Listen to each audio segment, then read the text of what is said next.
वस्सलातु वस्सलामु अला हबीबिर रहमान मुहम्मदिल मुस्तफ़ा सल्लल्लाहु तआला अलैहि वसल्लम साहिबिल कुरआन।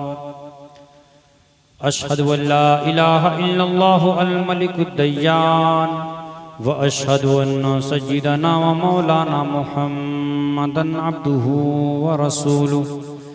अम्मा बाद फ़अऊज़ु बिल्लाहि मिनश शैतानिर रजीम बिबरकतिहि बिस्मिल्लाहिर रहमानिर रहीम। वमा हुवा अलल गैबि बिदनीन सदक़ल्लाहु मौलाना अज़ीम व सदक़ रसूलुहुन नबियुल अमीनुल करीम व नहनु अला ज़ालिका लमिनश शाहिदीन वश्शाकिरीन वल्हम्दुलिल्लाहि रब्बिल आलमीन।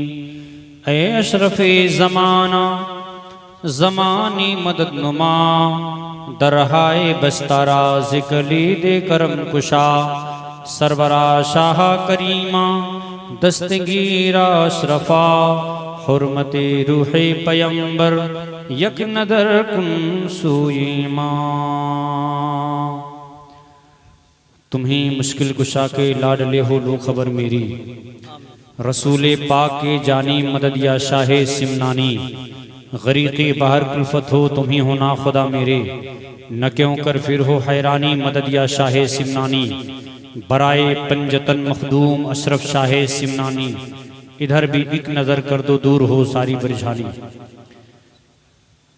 हज़रात मोहतरम,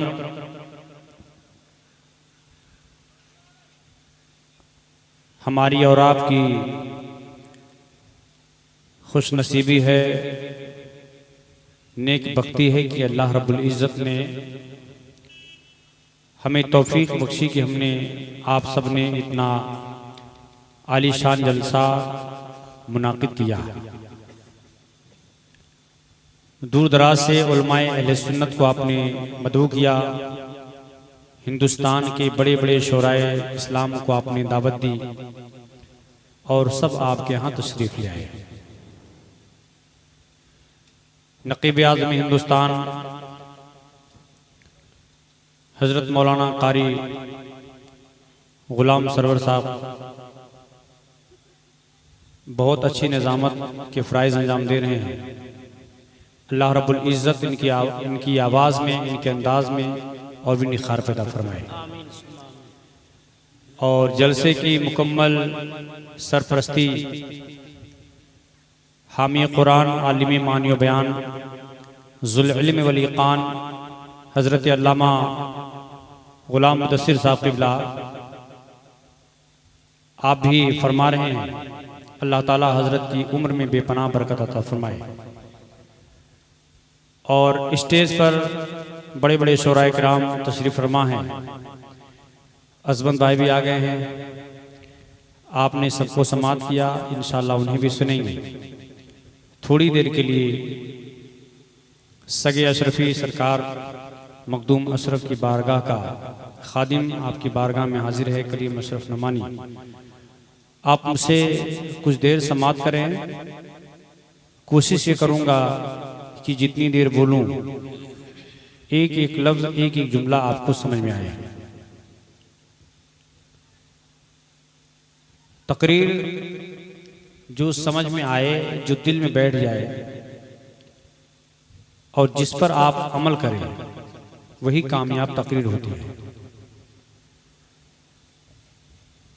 वक्त भी काफ़ी ज़्यादा हो गया है, आपको जितने वक्त का परमिशन था वो वक्त ज़्यादा देर नहीं बचा हुआ है।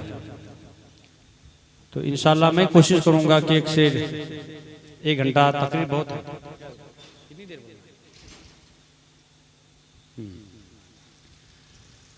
अभी 1 घंटा का प्लान है, कोशिश करेंगे कि 1 घंटा के अंदर हमारी तकरीर पूरी हो जाए। फिर इंशाअल्लाह बाद में फैसला करेंगे हम और आप मिलकर की तकरीर कितनी देर होनी है।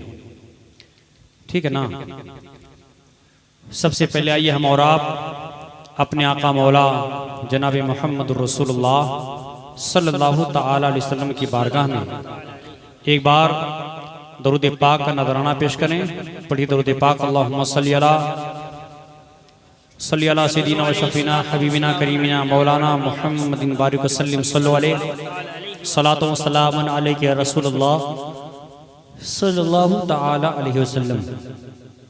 हमारी माँ बहनें भी आई हैं, इंशाअल्लाह ताला हम उनके लिए भी कुछ बयान करेंगे। वो भी बैठें और आखिरी जलसा तक वो जलसे को समाप्त करें। अगर मैं भूल जाऊँ तो ज़रा मुझे याद दिलाइएगा कि आखिर में औरतों के बारे में, ठीक है ना। एक बार और नबी और आले नबी की बारगाह में दुरूद पाक पढ़ें। अल्लाहुम्मा सल्ली अला सय्यिदिना व शफीना हबीबिना करीमिना मौलाना मुहम्मदिन बारिक वसल्लम सल्लल्लाहु अलैहि सलातो व सलामुन अलैका या रसूलल्लाह सल्लल्लाहु तआला अलैहि वसल्लम। ये करीब 100 से 150 घर की बस्ती है ना। 150 घर में पॉपुलेशन काफी ज्यादा होगा, आदमी भी होंगे, ख़वातीन इस्लाम भी होंगी, लेकिन चंद हजरात ही जलसे में शरीक हुए हैं। जो नहीं आए हैं उनसे कोई शिकायत नहीं है। अगर वो जग रहे हैं तो हम उनके लिए दुआ करेंगे कि अल्लाह रब्बुल इज़्ज़त उन्हें वहीं अपने बिस्तर पर ही जगकर प्रोग्राम को सुनने की तौफीक अता करे। ये किस्मत की बात है कि अल्लाह के नबी सल्लल्लाहु अलैहि वसल्लम किसे अपनी महफिल में बुलाते हैं। हुजूर जिसे बुलाते हैं वो महफिल में आता है, और किस्मत वाले ही हजरात नबी की महफिल सजाया करते हैं। हक है, सुभान अल्लाह। नबी की महफिल हर कोई नहीं सजा सकता। अल्लाह जिसे तौफीक दे और नबी जिससे ये काम ले ले, वही लोग जलसा सजाया करते हैं। तो जिन नौजवानों ने इतना बड़ा जलसा मुनाकिद किया है, मेहनत की है, कलेक्शन किया या अपने जेब से उन्होंने पैसा खर्च किया, उलमाए किराम को दावत दी, नजराने की तैयारी की, टिकट भेजा, हम उन नौजवानों को मुबारकबाद के पेश करते हैं कि आप ये जो काम कर रहे हैं ये इतना नेक काम है। ये नेक अमल कि जिसको बड़े बड़े तमाम अंबियाए किराम ने ये नेक काम किया है। अल्लाह के नबी सल्लल्लाहु अलैहि वसल्लम की शान में नाते पाक पढ़ी है, अल्लाह के नबी का तज़किरा किया है, अल्लाह के नबी की तारीफ बयान की है, और अल्लाह रब्बुल इज़्ज़त खुद अपने महबूब की तारीफ बयान करता है। हजरात मोहतरम, तो ये कोई आम महफिल नहीं है। और ये समझ लें आप कि ये जो आज का जलसा, ये जलसा तो हो रहा है मलिकापुर में, लेकिन मेरा अकीदा ये है कि ये आपका गांव, ये आपकी बस्ती मदीना शरीफ से कई हजार किलोमीटर की दूरी पर ये आपका जलसा हो रहा है। लेकिन मेरा अकीदा और ये मेरा दिल बोल रहा है कि आपके दिल की एक एक आवाज मदीना शरीफ तक पहुंच रही है। इसलिए कि आप जिस रसूल का कलिमा पढ़ते हैं, आप जिस रसूल के गुलाम हैं, आप जिस रसूल के नाम लेवा हैं, आप जिस नबी के गुलाम हैं, वो नबी इतना पावरफुल है, वो नबी इतना पावरफुल है कि दूर से अपने गुलामों की आवाज सुन लिया करता है। वो नबी इतने पावरफुल हैं कि दूर से अपने गुलामों को देखते भी हैं और पहचानते भी हैं।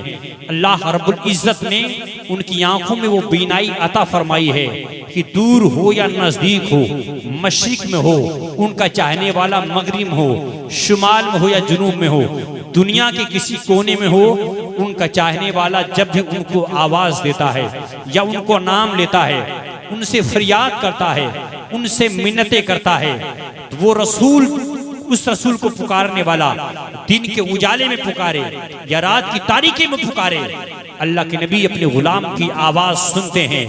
और आवाज ही नहीं सुनते, सुनने के साथ साथ अपनी फरियादी को आप देखा भी करते हैं। इसलिए कि अल्लाह ताला ने उन्हें आलिमुल गैब बनाया है, आंखों में बीनाई अता फरमाई है, रात की तारीकी में देखते हैं, दिन की उजाले में देखते हैं, अपने सामने भी देखते हैं, पीठ के पीछे भी देखते हैं। वो नबी, उस नबी की रोशनी के लिए, आंख के लिए ये दीवार, ये शामियाना, ये पिंडाल, ये पहाड़ियां, ये मकानात